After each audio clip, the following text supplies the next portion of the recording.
Boa noite a todos e a todas. Eu quero agradecer demais a presença de vocês aqui numa sexta-feira à noite, no meio de uma pandemia, ainda por cima, que ainda não passou. É um prazer muito grande para a gente estar aqui realizando esse evento, esse ciclo de debates Viva Teresa, que está entrando hoje no terceiro dia. A gente teve já duas palestras com Clarissa Diniz e Denise Matar, lançando olhares assim, muito interessantes sobre a obra de Teresa Costa Rego. E hoje a gente está nesse terceiro dia aqui, que é meio que coroando esse processo da exposição Viva Teresa e do lançamento do livro Teresa Costa Rego, A Liberdade em Vermelho, que foi lançado pela CEP. E a gente achou que era interessante que, ao fim desse processo da exposição, a gente pudesse refletir um pouco sobre essa obra, né? Quando a gente pensou lá atrás, o nome da exposição, Viva Teresa, a minha avó ainda estava viva, e a ideia era que a exposição tivesse acontecido nos 90 anos dela. Então, a ideia de Viva Teresa era a ideia de celebrar a Teresa, mas, de certa maneira, também vivenciar a Teresa. E aqui, hoje, o que a gente faz é um pouco vivenciar a Teresa, refletindo sobre as questões que ela levanta, as provocações que ela, né, causa na gente. Então, é uma maneira, né, a gente convidou algumas pessoas que escreveram no livro para colocar em perspectiva assim, o trabalho de Teresa e a vida. E hoje a gente está aqui com o Bruno, que vai falar um pouco sobre os aspectos biográficos, né? Eu queria dizer que a exposição vai até o domingo só, então quem quiser convidar a gente para vir e tal, são os últimos dias. E a gente vai ter também, dentro dessa proposta de vivenciar a Teresa, uma programação cultural no fim de semana, no sábado e domingo, que está aqui. A gente vai ter um sarau, vai ter alguns shows de mulheres, porque eu acho que é uma das provocações que a arte da minha avó faz, né? Valorizar a potência feminina. Então a gente tem uma programação de mulheres. Então está todo mundo convidado para vir, né? Para vir aqui. E agora vou falar um pouquinho sobre quem é Bruno. Bruno Albertin é jornalista e antropólogo pernambucano, pós-graduado pela UFPE, é autor, entre outros, de Teresa Costa Rego, Uma Mulher em Três Tempos, lançado pela CEP. É ganhador do Prêmio ESSO de Jornalismo com a série de reportagens Nordeste, Identidade Comestível. Como curador, trabalhou na exposição Antes do Cio dos Gatos, em 2019, e na Galeria Amparo 60 e na mostra Viva Teresa, que é essa mostra aqui, né? Eu queria falar que esse é um evento realizado pelo Governo do Estado, através da CEP, da Fundarpa e da Secretaria de Cultura. É bom a gente ressaltar, porque a gente está vivendo um momento de tanto ataque e descrédito da cultura, que quando a gente tem um incentivo à arte e à cultura, é bom a gente ressaltar, né? Então, Bruno, com você a palavra. Boa noite, gente. Obrigado, Joana, pela apresentação. Obrigado de coração pela presença de vocês aqui numa sexta-feira, né, depois de uma chuva tradicionalmente caótica no Recife, para celebrar, enfim, o espírito, a presença de Teresa, que é uma mulher que realmente promoveu muitas uniões, muitos encontros nessa vida que é tão pródiga em desencontros. Eu queria começar agradecendo mesmo, porque, como Joana sublinhou, esse momento faz parte de um esforço de 4 ou mais anos, com a própria Teresa viva também. Ela participou ativamente da construção disso aqui, ela queria estar aqui muito, e de certa forma ela está. Hoje de tarde eu guiei um grupo de 40 pessoas de uma comunidade do Recife, pessoas bem queridas e tal, e em alguns momentos a gente conseguiu sentir muito a presença de Teresa através da visualidade e através de frases que ela deixou, frases muito lapidares. Eu falo sempre que, enfim, eu venho me detendo há algum tempo sobre a obra de Teresa. Alguns críticos importantes do Brasil começam a descobrir Teresa agora, e essa exposição, na verdade, também é uma grande tentativa, é um esforço que começa em Recife, mas que se pretende nacional, de inscrever o nome de Teresa no lugar que lhe é devido na história do modernismo brasileiro. Essa exposição, felizmente, né, nem todo atraso é infeliz, ela acontece no momento oportuno, um momento muito propício para a reescritura dessas narrativas oficiais, né? Esse ano inteiro está se discutindo muito, está se falando muito, celebrando e, sobretudo, questionando a oficialidade da Semana de Arte Moderna, realizada em São Paulo, no ano de 22, como sendo matriz, síntese, né, e elemento deflagrador, não só de uma arte moderna, como de uma sensibilidade moderna no Brasil. né? São Paulo, claro, aquilo foi extremamente importante, ninguém vai questionar a importância de Mário, de Oswald, de Anitta, de Tarsila, foram pioneiros, souberam forjar um discurso, souberam antecipar uma certa sensibilidade, como disse Rui Castro outro dia num artigo, um tanto já discutido aí na Folha de São Paulo, souberam inclusive antecipar ali naquele momento a megalópole, anunciar a megalópole que São Paulo se tornaria, né? Essa grande ferrovia puxando a América Latina. Mas São Paulo também soube forjar, de uma maneira muito inteligente, uma ideologia falaciosa, no sentido de imprimir o seu modernismo como sendo um modernismo único, hegemônico e capaz de explicar vários modernismos no Brasil, né? Nós temos vários modernismos, né? Felizmente, as pessoas que têm acesso à produção de conhecimento, ou seja, à escritura das oficialidades, começam a perceber isso hoje no país e estão reescrevendo essa história. Então, essa exposição ela acontece realmente assim, como um esforço, e um esforço, como Teresa gostaria, cheio de prazer, cheio de volúpia, cheio de um cansaço gozoso. Eu estava falando para os meninos aqui que eu nunca tive, fazia tempo que eu não estava tão cansado. Essa semana foi puxada, né, Joana? Saindo daqui tarde todo dia, desmontando, porque, enfim, as pessoas acreditam às vezes que fazer uma exposição é só jogar um quadro na parede, botar uma boa luz, pintar, né, um fundo. É muito complexo, né? São vários arranjos que são feitos e tal, são várias equações aí que são intercruzadas.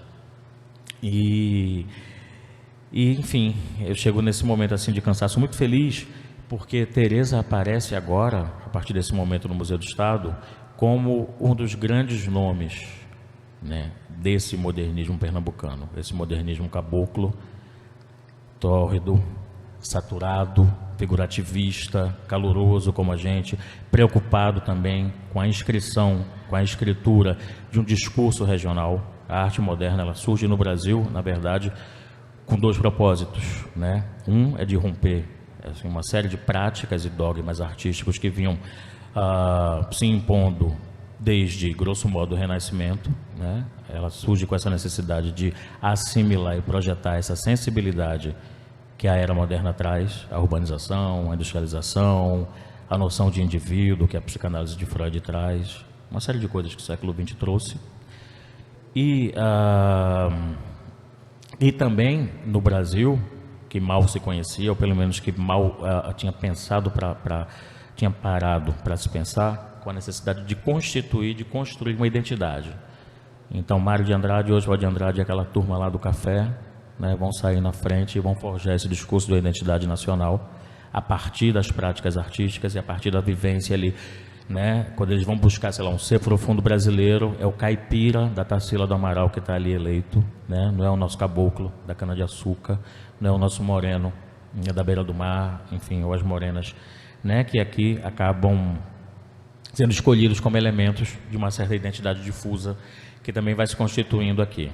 Bom, esse preâmbulo é só para lembrar que, na verdade, quando o modernismo surge no Brasil, há uma disputa ideológica muito forte entre dois atores, Mário de Andrade de um lado, Gilberto Freire do outro, de quem Teresa, aliás, foi grande amiga. Teresa chegou a conhecer Mao Tse Tung, né, gente? Então, o ministro Mao Tse Tung.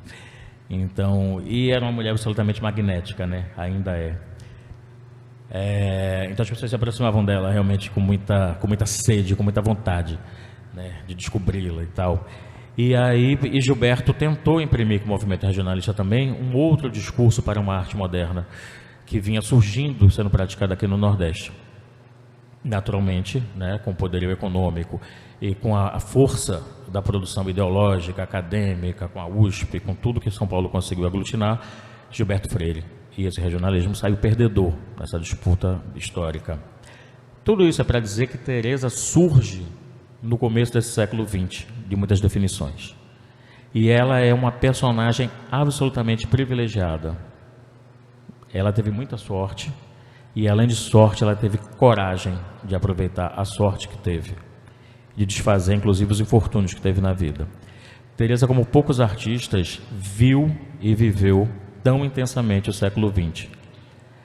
Quando me falaram que a gente não ia fazer essa palestra, esse debate no auditório, que ia ser aqui em cima, eu falei, graças a Deus que deu problema lá embaixo. Ainda bem, os deuses existem.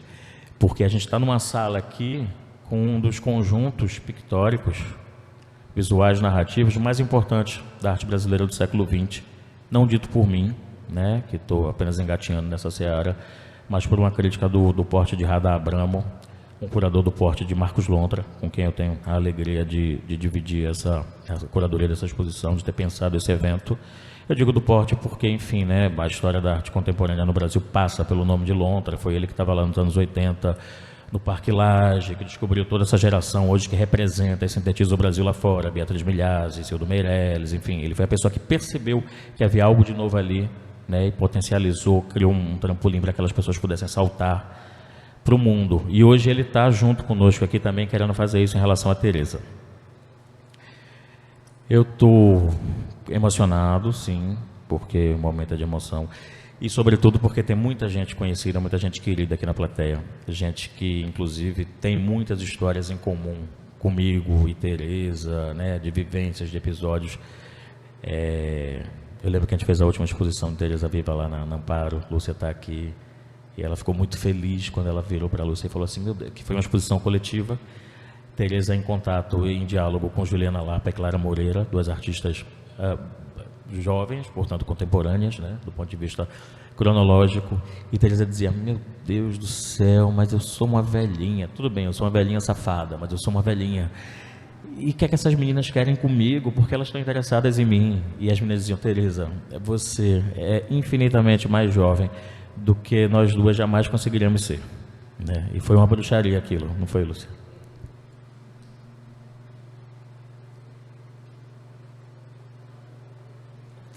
Foi muito divertido também fazer aquilo, né? E Teresa era essa mulher do prazer. Bom, ontem e antes de ontem, Clarissa Diniz estavam aqui, Denise Matar também, a quem eu gostaria de agradecer de público. Clarissa trouxe um olhar muito interessante, fazendo uma analogia entre as janelas e o muxarabe, né? Aquele tipo de treliça, né, que tanto impede como facilita também a comunicação entre o público e o privado na dinâmica da pintura, na dinâmica do olhar de Teresa. Teresa é essa mulher que a vida toda, pintando ou na própria vida concreta, ela está nessa dicotomia entre o que pode e o que não pode ser visto. Vou explicar isso melhor. E Denise ontem falou uma coisa que eu achei absolutamente genial. Ela disse o seguinte, Anitta, Tarsila, Frida Kahlo foram geniais na juventude. Elas não souberam envelhecer. Teresa não. Teresa ela se torna, inclusive, uma pintora, uma artista profissional, depois dos 40, depois dos 50 anos de idade, quando ela assume realmente a pintura como existência, como meio de vida, como identidade, né? E ela só melhora com o tempo. Teresa é uma grande pintora com 60, com 70, com 80, com 90 anos de idade. Lá embaixo, aliás, aqui no final dessa sala, tem uma tela, que eu até tinha pedido a ela, essa tela, para ilustrar um livro meu, O Nordeste. Mas, enfim, acabou havendo um descompasso e ela, enfim, a tela acabou ganhando vida própria, ainda bem, e o livro acabou tendo uma capa infinitamente pior. Mas ela pintou isso em 2019, Vigor, dessa mulher. Bom, Teresa teve a coragem também de ser muitas mulheres numa só. Ela nasce no começo do século XX. Cadê aquela imagem? Eu queria mostrar um quadro que eu acho fundamental. Como a filha dileta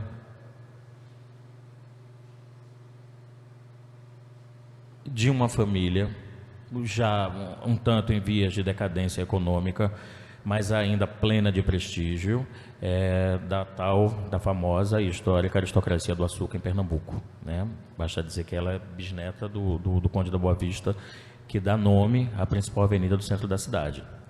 Então isso, ao passo que lhe fornece uma série de privilégios, né, enquanto menina branca, de uma família bem nascida, aristocrática, também lhe impõe uma série de castrações. Então, quando nós pensamos essa curadoria, eu e Lontra, a gente quis mostrar, na verdade, como a história é motor, é mola propulsora, é argamassa do pensamento pictórico de Teresa. E tomamos também o patriarcado como um grande fato histórico do século XX, por Teresa tratado, por Teresa enfrentado, sabe, e por ela vivido. Esse quadro eu acho fundamental em termos de ruptura e de afirmação da mulher e da artista Teresa. Teresa é conhecida, enfim, as pessoas que colecionam, que frequentam os museus e galerias conhecem as personagens, né? Teresa é conhecida como a pintora das mulheres despidas, de maneira mais, enfim, vulgar mesmo de dizer. Mas essa característica tão premente, tão presente da pintura de Teresa, né? Como diz Clarice, que é uma pintora iconográfica, é uma pintora que tem um léxico muito bem consolidado, tem um glossário muito bem consolidado, ela tem uma série de símbolos que a eles recorre permanentemente como forma de afirmar sua poética, de fazer seus comentários sobre o mundo, sobre a história, sobre o próprio corpo, sobre o corpo da mulher. Então ela usa esses elementos mesmo assim como sendo regente dessa gramática, ela se apropria muito fortemente disso. Teresa pinta esta primeira mulher despida, o nome desse quadro é Mulher Nua com Gatos, em 83. Ela diz que inclusive é um quadro que quando ela pintou, ela tinha um pouco Matisse em mente e também os professores da Escola de Belas Artes do Recife. Aos 15 anos de idade, por influência do irmão mais velho, Murilo, ela é matriculada na Escola de Belas Artes.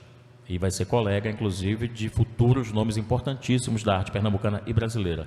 Brenan, Rinaldo, que é um pouquinho mais velho que ela, você estava comentando ontem, não foi, Daniel? Enfim, mas são contemporâneos da escola. Ou seja, são pessoas que começam a estudar arte no momento em que a arte está sendo reformulada, né? Não havia um discurso consciente e militante, mas havia um desejo, havia fagulhas de liberdade. Teresa dizia assim, quando Lula Cardoso Aires, quando Vicente do Rego Monteiro, quando... Deu um branco agora, como é o nome do terceiro? Lula, Vicente, os professores da Escola de Belas Artes quebravam a famosa regra 3, aquelas regras de enquadramento do Renascimento, quando permitiam que um braço saísse da tela, que uma perna se agigantasse de um lado, que um peito, né, se confundisse com a silhueta talvez de uma paisagem, né? Ela disse que sentia assim um lampejo de alegria, de liberdade, sabe? Porque quando ela entrou na escola, ela disse que era tudo muito careta, tudo muito cafona, o professor fazendo assim, bota um coqueirinho aqui, um ventinho aqui, um sol que vem aqui e queima a pele de não sei quem, sabe? Era tudo muito esquemático. Então eles começam a se forjar como artistas no momento em que a arte está sendo, né, reformulada, que o mundo está mudando. E aí Teresa e seus pares, ao longo do século XX, primeiro, essa é a grande contribuição, vão concretizar esse programa de uma arte moderna em Pernambuco. E Pernambuco tem um modernismo interessantíssimo, porque acho que como quase tudo aqui, né, segundo o nosso clichê mais corrente, é muito intenso, é muito forte, né, é muito determinado. Veja, ao contrário do que acontece em outras praças, a arte moderna ela não briga com a arte contemporânea em Pernambuco. Você vê Paulo Brusque, que é um artista contemporaníssimo, de trânsito internacional, né, absolutamente cerebral e tal, ele estuda a arte de Vicente do Rego Monteiro. Então ele se retroalimenta. Não há exclusão aqui. Claro, há atritos, há brigas boas, né? A briga de porta de museu, briga de bar, enfim, episódios para a gente poder contar depois e se divertir. Mas não há mecanismo sério de exclusão. Em São Paulo e no Rio de Janeiro, nos anos 60 e 70, a arte concreta, a arte neoconcreta praticamente bane dos espaços de prestígio a prática do figurativismo. E Pernambuco permanece muito fiel a si próprio em relação à prática do figurativismo e depois algumas outras características, né, que alguns críticos vão perceber nessa arte moderna feita aqui, né? Sobretudo a paleta saturada, essas cores quentes que a gente consegue ver aqui. Você vê, a gente sente calor nos quadros de Teresa. A gente vê canudos ali, a gente estava falando da luz ontem com Denise Matar, né? O sol sai da tela, é quente, não é aquela caipira desmaiecida de Tarsila. Adoro Tarsila, pelo amor de Deus, não vai puxar minha perna de noite, mas não é aquela caipira pálida. Nós temos cor, nós temos calor. Então este programa, sabe, é concretizado ao longo do século XX e essa é outra grande característica, é um modernismo de longa duração. E Teresa, ainda que não tivesse isso de maneira consciente na cabeça, ela vai ser um dos grandes nomes, não apenas mulher, Você fez essa colocação ontem, eu fiquei pensando nisso. Mas eu acho importante também frisar que Teresa é uma artista mulher, porque ela muda o eixo da observação, né? Como Clarissa estava dizendo, a pintura, sobretudo a pintura de prestígio, ela é um espaço social do homem ainda. E Teresa vai trazer para si. Então eu não sou apenas a mulher observada, eu sou a mulher que observa. Eu não sou apenas a mulher que é exposta, eu sou a mulher que se expõe. É a mulher que assume a agência e a regência do seu corpo, né? E eu trouxe esse quadro para começar a fala, na verdade, porque depois conversando com ela, naquela casa que certamente muitos de vocês frequentaram ali na Rua do Amparo, ela disse que depois de muito tempo ela veio entender por que pintou esta bendita primeira mulher nua. A mãe dela morre em 65, ela diz que sofre uma dor tremenda. Ela dizia assim com muita verdade, olha, não há dor maior que perder uma mãe. É de fato sentir-se sozinho no mundo. É quando você entende a existência da solidão. Mas depois de muito tempo, eu percebi que a morte da minha mãe foi libertadora. Porque o que é a família, se não o Estado em escala, né, íntima, em escala doméstica? Então a mãe, né, enquanto guardiã dessa moralidade do século XX, enquanto essa matriarca, né, que reproduzia em casa códigos violentos e perversos desse patriarcado, a partir do momento em que essa mãe some, Teresa está só, mas está livre. E aí ela tem coragem, finalmente, de despir a sua primeira personagem.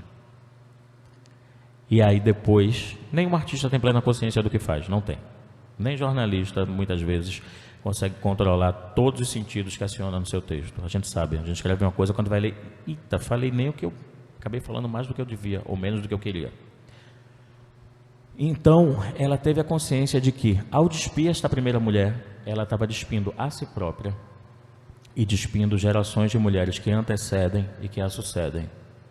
Em algum momento aqui dessa exposição, eu acho que no ensaio que está nesse texto, eu digo isso, que a nudez em Teresa, ela não é apenas uma nudez hormonal, individual, não é apenas a mulher ocupando, mais que fisicamente, socialmente, o espaço da regência, da autonomia do prazer, que lhe foi historicamente castrado, mas é uma nudez coletiva, política, sociológica, porque é uma nudez convocatória. Quando Teresa tira a roupa, ela diz com vocês também, precisamos estar nuas. Então, eu acho esse quadro importantíssimo nesse aspecto, porque ele inaugura, né, uma população enorme de mulheres despidas que passam a morar nas telas de Teresa e coabitar essas telas ao lado daquelas sinhás moças que vocês podem ver aqui nessa última galeria, né, que são a própria Teresa, né? Ela pinta seu duplo, né, muito ao longo da vida, embora ela nunca tenha feito, se fez, eu realmente desconheço, um autorretrato. Eu vi ontem um quadro, ela fez? Fez alguns, né? Eu nunca vi um autorretrato dela mesma assim. Eu já vi quadros em que ela está de costas, por exemplo, aquela ceia de carnaval. Tem um autorretrato que é antigo, né, que eu acho que está na casa do Daniel, não faz parte da exposição. E tem um outro mais recente, né, que a gente tentou trazer para o livro e não conseguiu, mas tem um no livro. Engraçado, ela nunca me mostrou, nunca comentou. Eu preciso ver isso, assim, uma lacuna. Mas enfim, mas ela também não se dedicava, né, a pintar a própria figura exaustivamente, como uma Frida, que também já foi para um exemplo aí extremo, do outro lado. Bom, então Teresa, ela surge, ela cresce, né, nesse meio, enfim, se desenvolve dessa forma, como uma artista de talento, mas a pintura para ela é quase sempre algo diletante ou esporádico, né? Como sim a moça que ela foi, precisava tocar piano, pintar bem, etc. e tal. Casa-se, né, como é esperado de uma moça do seu meio social, um casamento, enfim, feliz, contente. Ela me disse, inclusive, quando eu estava entrevistando ela sistematicamente para a biografia que eu lancei dela, e que ela se casou, depois ela veio a ter essa consciência, muito mais para poder sair de casa e ter uma casa para chamar de sua, para ter uma certa autonomia na vida, do que propriamente por amor. Não que ela não amasse o seu primeiro marido, mas é que ela não sabia plenamente o que era o amor, ela não conhecia, entendeu? E esse amor lhe é apresentado por uma figura que vira a cabeça e a vida de Teresa em todos os ângulos, né? Ela morava num casarão aqui das Graças, enfim, enorme, e ela dizia que a vida dela era uma vida vulgar e silvestre, que consistia basicamente em escolher os talheres do jantar, ou que joia ela iria eleger para adornar o decote no almoço do country no outro dia, mas já tinha, claro, plena, enfim, consciência aguda de muitas coisas, mas a rotina da vida dela era essa. A vida de Teresa era basicamente isso. E aí, mas essa casa era uma casa que, na verdade, condensava meio que um microcosmo da sociedade pernambucana. Teresa era uma das poucas mulheres que frequentavam colunas sociais, numa época em que pouquíssimas mulheres frequentavam colunas sociais, né? Ela, enfim, como grande compreendedora de si própria, ela dizia que nasceu para decorar o piano da sala, mas um belo dia quebrou o piano e pulou a janela. E eu acho que o dia em que esse piano foi quebrado de vez foi o dia em que ela, eu acho não, né? Estou usando aqui uma muleta de linguagem, nós sabemos disso. Ela conheceu Diógenes Arruda na sala da sua casa. Diógenes, que era um líder de esquerda, um comunista, que já estava inscrito na história política do país, né? Basta lembrar que Jorge Amado tinha dedicado a ele, por exemplo, um dos volumes da trilogia do Subterrâneo, que é uma trilogia que trata dos excessos da ditadura Vargas. Diógenes foi torturado por Vargas, brutalmente. Então, Teresa era apenas uma dama da sociedade de Pernambuco e conheceu aquele homem na sala de casa, e ela disse que ali deu-se a danação. Ela não sabe explicar porquê, mas assim, ela foi absolutamente assaltada pelo amor, e aí deixou-se envolver cada vez mais com esse homem. Inclusive, ela alarga seus horizontes de compreensão sociológica, abraça a agenda política. Ela já vinha de uma família bastante politizada, na verdade, sabe? Mas ela ainda não tinha esse espaço de atuação política pública concedido. Então, ela abraça a agenda política desse homem. E aí, para vocês entenderem o que é o peso desse patriarcado contra o qual ela se insurge pessoal e artisticamente, ela, ao ter a ousadia de assumir a separação na cidade do Recife naquele momento, de assumir o amor por outro homem, ela é praticamente banida. Ela teve uma formação cristã muito forte, isso está presente inclusive no caráter mítico, né, de vários de seus quadros. E ela diz que naquele momento ela teve que sair do Recife como Sara da Bíblia, você podia olhar para trás, porque se ela olhasse, ela poderia virar uma estátua de sal. Então, com esse amor, Teresa conhece uma nova agenda ideológica, conhece a pobreza, conhece, enfim, sacrifícios pessoais e coletivos. Ela estava no Rio de Janeiro, inclusive, quando a mãe dela morre.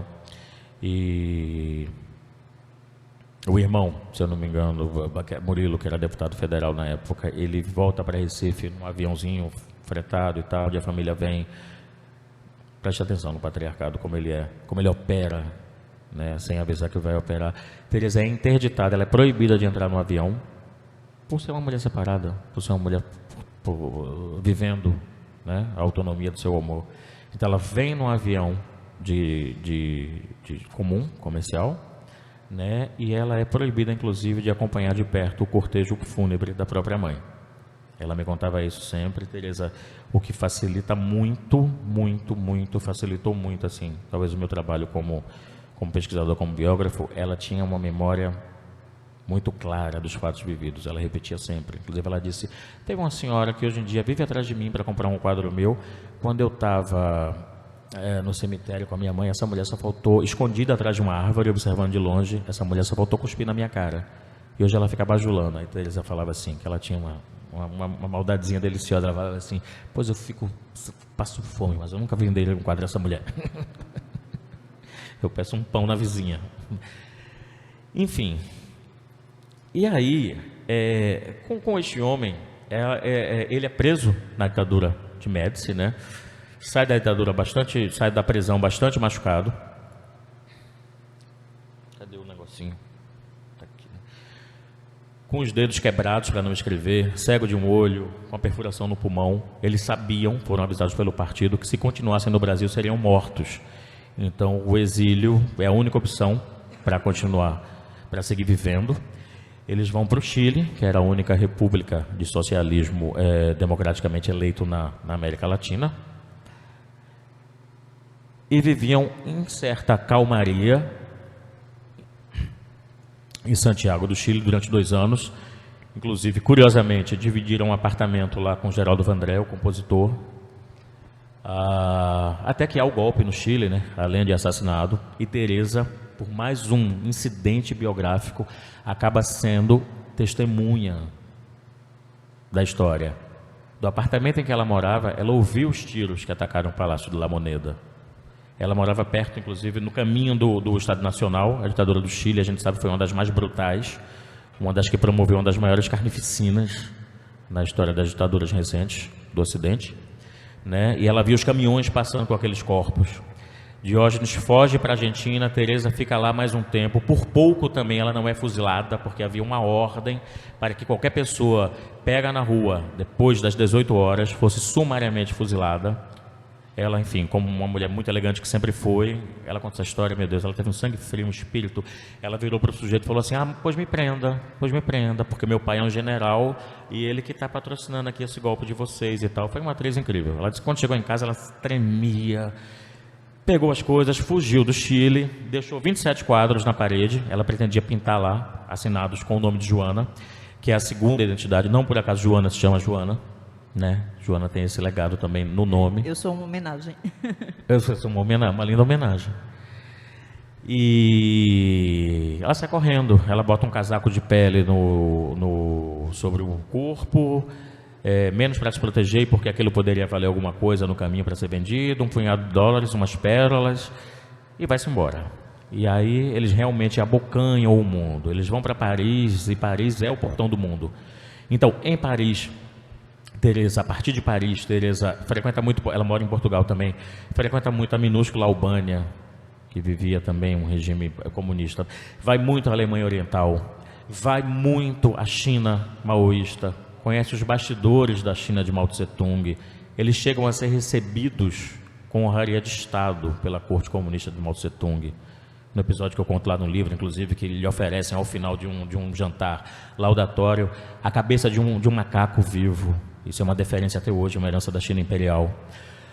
A Teresa está em Lisboa quando acontece a Revolução dos Cravos. Ou seja, é uma mulher que viu o patriarcado, que viu a ditadura Vargas, que viu a ditadura Médici de perto, que viu a morte de Allende, que viu a Revolução dos Cravos, que estava em Paris no ensejo de 68, que conheceu os bastidores da Guerra Fria, da Cortina de Ferro, que foi na Albânia.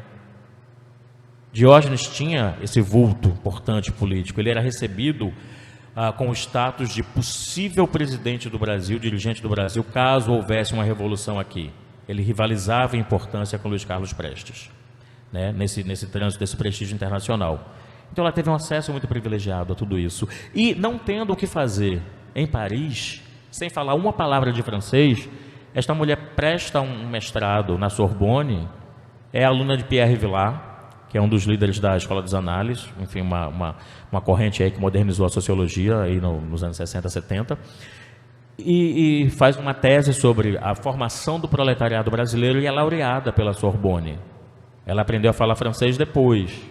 Eu tive a oportunidade de ir a Paris com Teresa e foi uma delícia. Visitar, não exatamente Paris, mas visitar as memórias de Teresa em Paris. A gente parava na beira do rio, às vezes assim, ela pedia um copo de vinho, dizia: não fale comigo, eu só quero ver esse rio passar. Era muito bonito. E então ela descobre, absorve e incorpora ao mundo, a história do mundo, a sua obra. Quando a gente diz que Teresa usa o século XX como argamassa de sua pintura, a gente não está falando que ela se debruçou sobre os fatos, como Câmara talvez, sem querer diminuir a importância de Câmara, que é um grande cronista do século XX. Né? Mas Câmara era uma criança quando aconteceu a ditadura Vargas, que ele retratou monumentalmente em cenas da vida privada.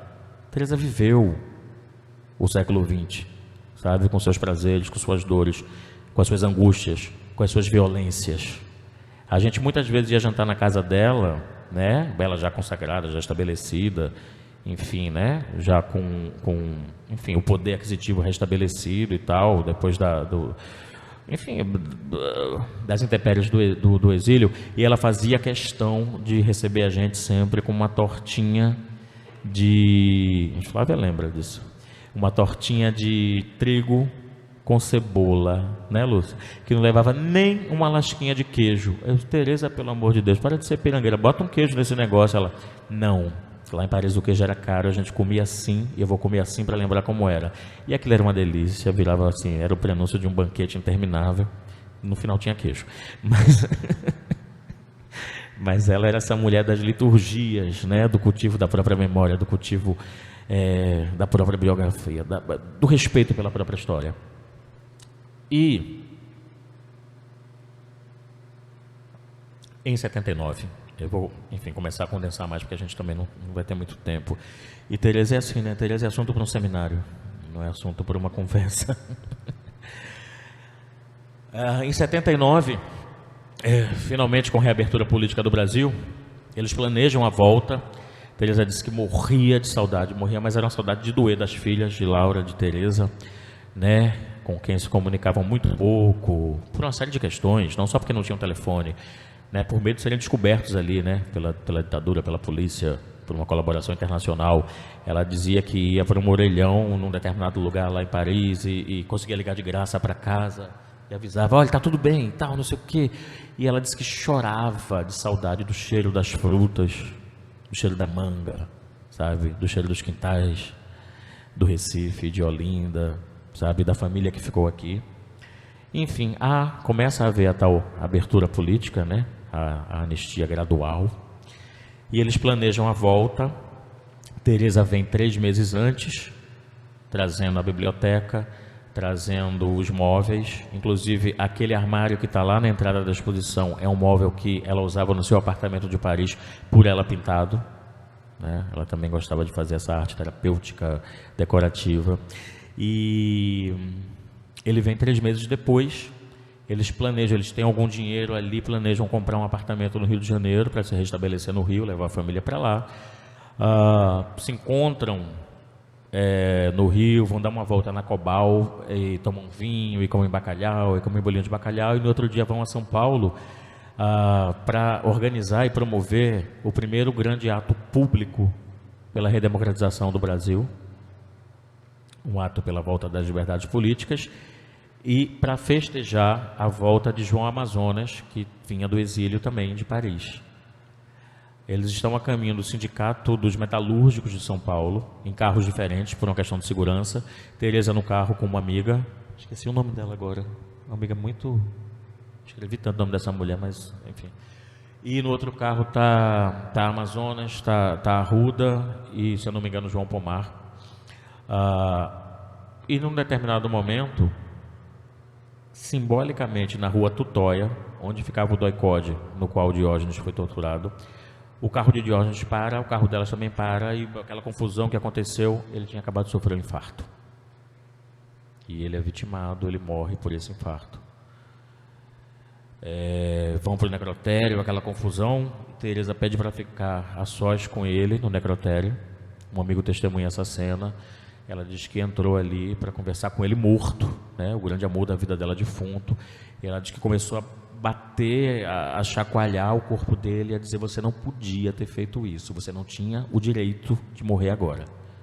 Lhe foram dadas tantas oportunidades para morrer, você foi torturado tantas vezes, passou, enfim, você nunca aproveitou essas oportunidades para morrer, você não tinha o direito de morrer agora. E ela fala isso para ele, e ela diz que ali ela teve o grande lampejo e o momento crucial em que ela pare a si própria pela terceira e definitiva vez, quando ela diz que chega, agora não vou ser mais a bisneta do conde, a ex-mulher do juiz, a companheira do dirigente político, agora serei Tereza Costa Rego, uma mulher e sua pintura. Então ela junta o pouco dinheiro que tem, vem para Olinda, compra aquela casa famosa lá da Rua do Amparo, e ali ela começa a se fazer a artista que nós conheceríamos. E Olinda é muito importante para ela. Assim, eu ia pulando meu próprio roteiro aqui. Esse quadro é outro ponto fundamental de ruptura. Ele está na entrada da exposição por conta disso. Teresa viu essa cena estampada na primeira página de um jornal de São Paulo, ela debruçada sobre o corpo morto de Diógenes, né? Ela própria, Arruda, e ela disse que quando viu aquele quadro, ela teve a certeza que estava vivendo ali a Pietà particular dela. Então ela pega todos os bilhetes, se vocês observarem o fundo do quadro, tem várias escrituras ali, eram bilhetes datilografados em papel de cigarro Minister, minúsculo, finíssimo, que ela levava e recebia dele na prisão. Iam escondido nas voltas, nos meneios do penteado dela. Então, esse quadro assim, é meio que um ponto de... é um rito mesmo, né? Quando ela decide, eu não sou... agora serei uma nova mulher. Ela marca essa passagem fundamental da vida dela com essa imagem. E ela vai para Olinda, muito triste ainda, arruma um novo amor, que todos vocês conhecem, o Homem da Meia-Noite. Ela disse que estava em casa, muito chorosa ainda, reformando a casa, construindo aquela casa. Aquela casa, na verdade, é uma grande obra também. Como as telas, aquela casa foi uma obra construída, enfim, ao longo de muitos e muitos tempos. E ela abre a janela e se depara com aquele calunga, aquela entidade assim, doida, com um dente dourado, uma cartola na cabeça, e se apaixona perdidamente pelo Homem da Meia-Noite. Ela, todos os anos, acho que alguns de vocês tiveram a oportunidade de participar disso, ela fazia aquele grande ritual, né, Maria? De receber os amigos dos amigos, a família, ela pintou isso numa tela, né, que eu vi ontem, a ceia de carnaval. E aí a gente entrava, bebia, falava, brincava, e assim, do guardador de carros da rua ao governador do estado, todo mundo ali realmente ia, né, se entrelaçando. E quando o Homem da Meia-Noite passava, ela não dava importância a ninguém. A gente falava, Teresa, ela, ele, para. Teresa, pelo amor de Deus, a gente pode servir o jantar. Teresa, acabou o gelo. Teresa, chegou uma pessoa aí. Ela, dane-se. Ele chegou e ficava assim, absurda com aquela presença. Olinda realmente foi a cidade que serviu de maternidade para o nascimento dessa Teresa madura, essa Teresa definitiva, essa Teresa artista. Porque, além disso, ela encontrou ali uma comunidade muito animada de artistas, sabe? Pessoas de vida errante, dissidente, assim, como ela teve também. Né? Ela dizia que não podia voltar para o Recife, ela tinha sido banida do Recife, mas Olinda a acolheu. É o momento em que os antigos moradores da cidade começam a sair dali, porque os casarões começam a ficar muito dispendiosos para manutenção, a cidade começa a se alargar em direção ao litoral, surge o Bairro Novo, surge Casa Caiada, a cidade cresce em direção ao litoral, né? E há uma mudança de perfil muito significativa nessa gente que mora em Olinda. Né? Foi quando sua mãe começou a morar lá também, né, Lúcia? E então os artistas começam a ocupar aqueles sobrados, aquelas casas muito grandes, né, onde se podia viver e trabalhar e comercializar a arte. Né? Montes Magno, Ipiranga, Adão Pinheiro são pioneiros e começam a chamar uma turma da pesada. E aí João Câmara chega depois lá também, Germano Coelho na prefeitura, que foi muito sensível, foi um grande prefeito da cidade, cede o mercado da Ribeira, que era o mercado de carne, para ser sede da oficina Guaianazes. E aí aquela turma começou a virar uma grande família artística. Ela conta assim que era muito bom. Todo sábado ia fazer gravura no Mercado da Ribeira. Depois eles iam para o Bar do Caranguejo, que ficava perto do cemitério do Guadalupe, discutir arte, discutir política. E, enfim, eu acho que a Oficina Guaianazes, inclusive, também representa um capítulo importantíssimo e ainda não devidamente registrado da arte brasileira, porque ali se implementou uma agenda discursiva visual, sabe, sobre liberdade política, liberdade erótica, liberdade física, né? E Teresa, no meio disso tudo, ela se encontra. Ela se definia, se entendia, era muito feliz como artista de Olinda, né? Muitas vezes, inclusive, ela chegou a negar convites importantíssimos para nacionalizar o seu nome, porque ela dizia, não, eu sou muito feliz pintando em Olinda. Ela não... Denise Matar ontem, o título da palestra dela foi Teresa sem concessões. Teresa realmente não fazia muitas concessões. Eu lembro que ela comentando que Emanuel Araújo, da Pinacoteca de São Paulo, a convidou para uma retrospectiva, E ela começou a achar que aquilo estava ficando chato demais, trabalhoso demais, que ela estava tendo uma desimportância maior do que qualquer outra coisa, estava sendo tratada como, sei lá, talvez apenas um elemento assim de uma grande maquinaria. E ela falou, não, vem para cá, toma um vinho comigo, você vê meus quadros aqui. Eu sou um artista de Olinda. Bom, também, a partir de Olinda, né, a partir dessas trocas todas sociais, da amizade, que a cidade permitiu, ela vai incorporar uma outra característica fundamental da sua pintura, que é a monumentalidade. Com a redemocratização do país também, muitos artistas, ela puxando esse movimento também, junto com Câmara, junto com Zé Barbosa, começam a ir para a rua para pintar, não apenas pela redemocratização, não apenas para apoiar os candidatos que eles acreditavam que seriam importantes naquele momento político, sobretudo o Miguel Arraes, de quem ela era amiga pessoal, que volta naquele momento, né, para tentar reocupar a cadeira de governador, da qual ele tinha sido tirado como o primeiro governador deposto pelos militares. Então era tudo muito forte, tudo acontecendo ao mesmo tempo, mas também para democratizar o acesso às artes visuais, que na cabeça daqueles artistas ainda estava muito fechada ao círculo, né, dos privilegiados que frequenta o circuito das galerias e museus, né? Infelizmente, os gestores da cidade do Recife e de Olinda que vieram depois não tiveram a sensibilidade de perceber a importância daquilo e apagaram com cal ou tinta barata painéis importantíssimos que estas duas cidades abrigaram naquele momento.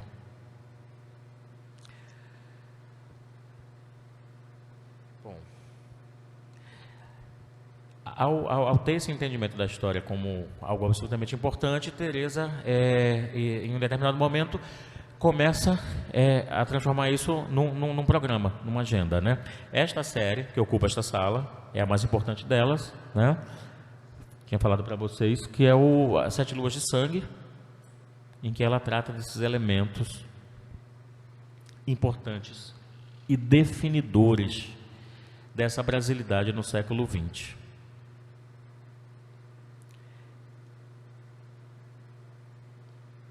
Ela poderia ter parado tranquilamente aí e já teria dado sua grande contribuição para a história da arte no Brasil, mas a inquietação, a paixão, a volúpia, o amor pela vida são algo que nunca abandonaram Teresa, jamais.